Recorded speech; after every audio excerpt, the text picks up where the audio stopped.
Before the success stories, the progress, there was you. You who made a choice to grow, to inspire, to overcome your own challenges. At NASM, we're in service of your limitless potential because when you keep growing, we all get stronger. And we'll never stop making your journey our mission. Join the fitness leader. Become a fitness leader. Become a certified personal trainer.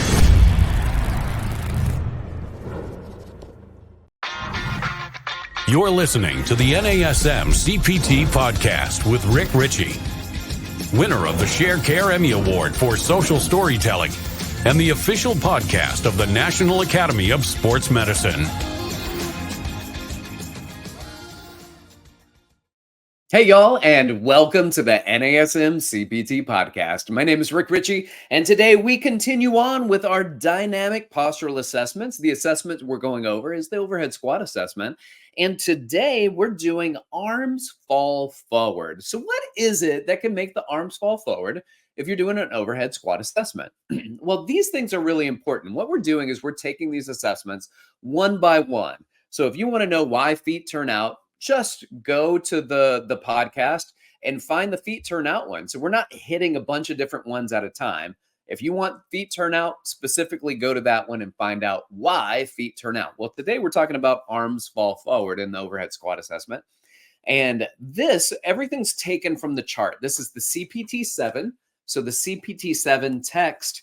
And we're pulling all of this from Appendix A, page 811. 811 is a great one. You can take a photocopy of it and put it in your clipboard, save it in. So what I like to do is I'll save it as, so I have an iPhone, so you can scan it with your notes app and then save it in your notes and then just type it in. Overhead squat assessment, postural assessment, static and dynamic postural assessments. Just type it in. Boom, it populates. There it is. And anytime you've got questions, when you're going through your assessment with your clients, you can be like, what is it again? I forget what I need to address in this particular situation. Type it in and there it pops up. You can also do a photo and then you can save it in its own file within your photos if you want to do that. So this is the overhead squat assessment and we're going into the arms fall forward. So why do the arms fall forward? Well, in this list, you've got chart, you've got a list of 4 muscles that could potentially, these are not the answer, these are potential answers. These are always right. This is not every one of these are the what's wrong. This is just a list of some of the muscles that could be a contributor. So we're going to go for 2 muscles first. Now, there are 4 muscles listed. There's the latissimus dorsi, and there's the teres major. Now, the lats and the teres major have a very close bond.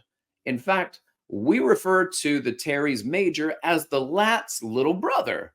And if you've ever seen Tommy Boy, you know that brothers don't shake hands. Brothers got a hug. So the latissimus dorsi and the teres major are brothers. They do the exact same thing at the shoulder joint. They do not do the exact same thing at any other joint. The reason we say this is because the lat's a really, really big muscle, and they actually attach down at the lumbar spine. Well, the teres major doesn't, so it has no say. It has no control. It has no contributing movement to the lumbar spine or to the pelvis. The lats do. But the teres major goes from the scapula into the humerus, and the lats clip the inferior angle of the scapula and go into the humerus. So everything that happens between the scapula and the humerus, they do the same thing. They do shoulder extension. They do shoulder adduction. They do shoulder internal rotation. They are brothers. Now, if we're looking at this and the arms fall forward, when the arms are overhead and the arms fall forward, that is from an overhead position as it comes down, that is shoulder extension. Or as we go arms overhead into flexion, and I cannot get all the way into flexion, it is likely because my shoulder extensors are stopping me from doing so. So it's either the extensors are short, tight, and overactive, or I'm not strong enough to move into full shoulder flexion. So you can see there that the latissimus dorsi and the teres major, they are extensors, which mean they can also decelerate flexion at the shoulder. So if they decelerate flexion at the shoulder, they could also limit my ability to go into flexion at the shoulder. What else can do that? Well, based on our chart here, the other two they are also working very closely together, even though their joint actions are not the same.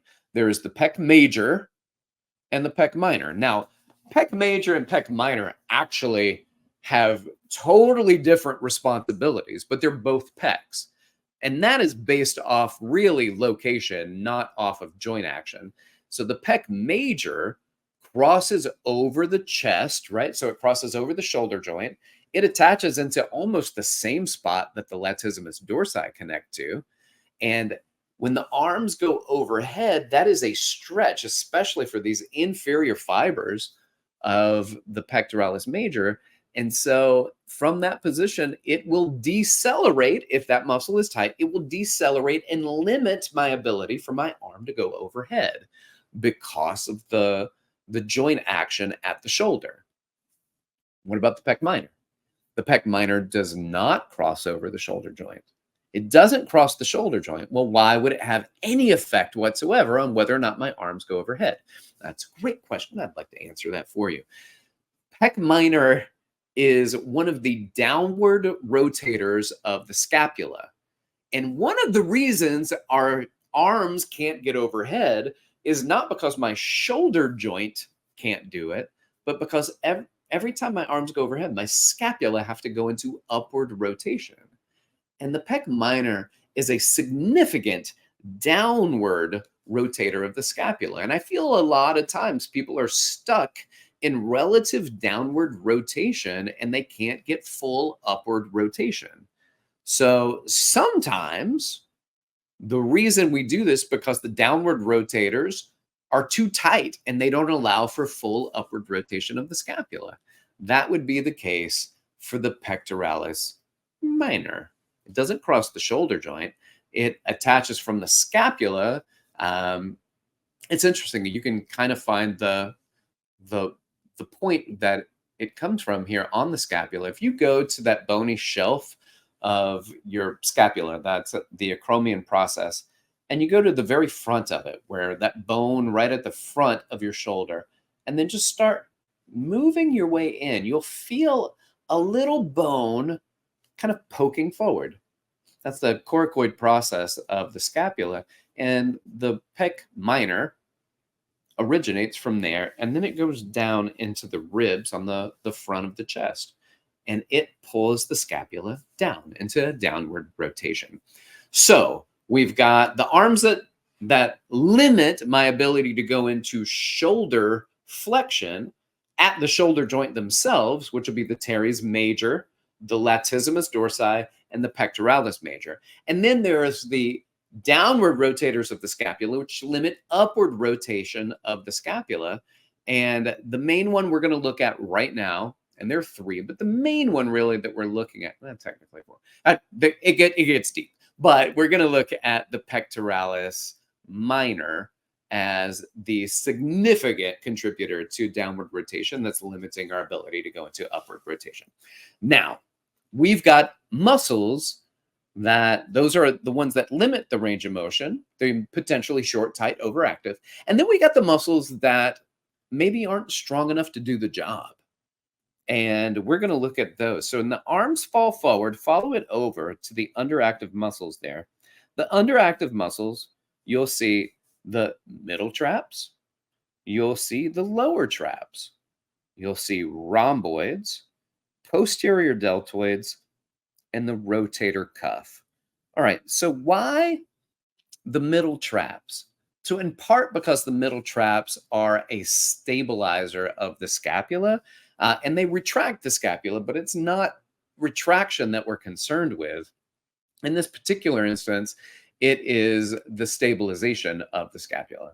What about the lower traps? Now, this one's interesting. The lower traps along with the upward traps and the serratus anterior, are upward rotators of the scapula.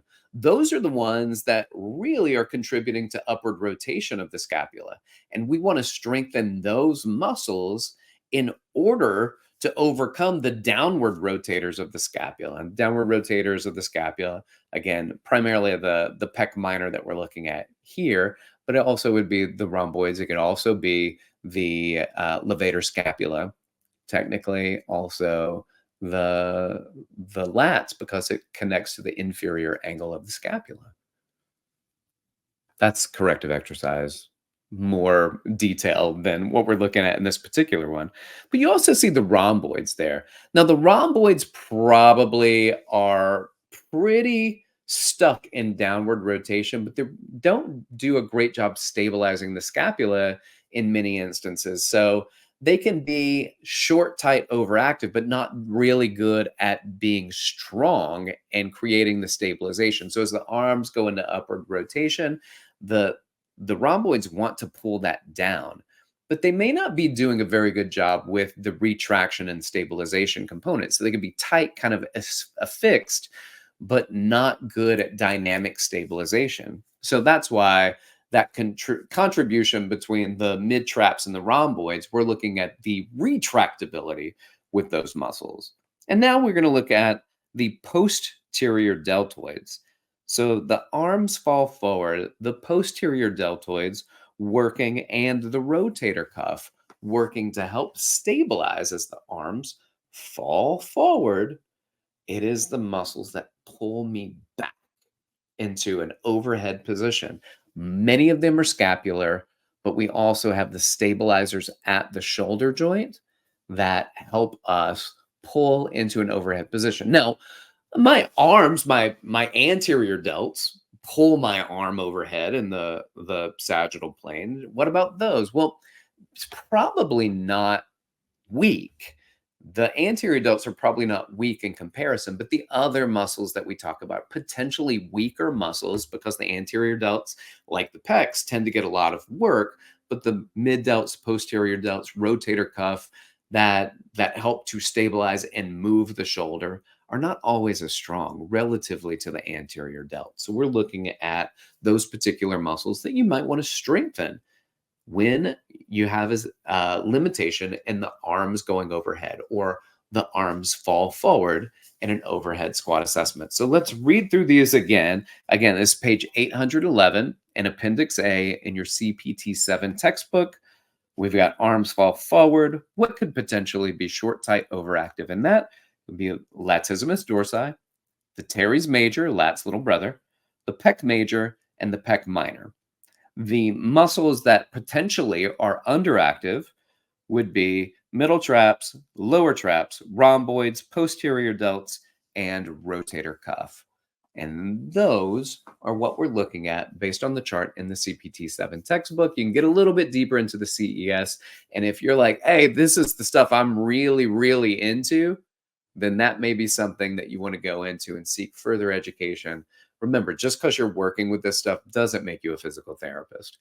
Don't say, I studied the NASM solutions table and I think your physical therapist is wrong because I believe it's this. That's not who we are. That's not what we do. We're simply addressing some movement issues so that they can move better, so they can function better, potentially become more resilient and less likely to go into a movement that might pinch the rotator cuff, that might lead to movements that we don't want. And then also it puts us in a better position where we can be stronger, we can move better and increase the ability to function. Because ultimately, I want to move better so I can move better. I don't want to move better for the sake of moving better. I want to just to have range of motion. I want to have that range of motion so I can be stronger, so I can move, so I can lift weights, so I can do my cardio, so I can get my anaerobic work in, so I can be physiologically more fit, so I can make morphological changes in my body, not just because. We want to do this for a reason. We want to address things that are limiting our ability to perform and could potentially put us in a position where we could create pinching or lack of good movement quality because we want to move better. All right. Thanks for listening. Like, subscribe, share with your fitness friends and family. You got questions for me? Reach out to me. Hit me up on Instagram at dr.rickrichey or on Threads. And then you can email me, rick.richey@nasm.org. Thanks for listening. Keep inspiring people to fitness. This has been the NASM CPT Podcast.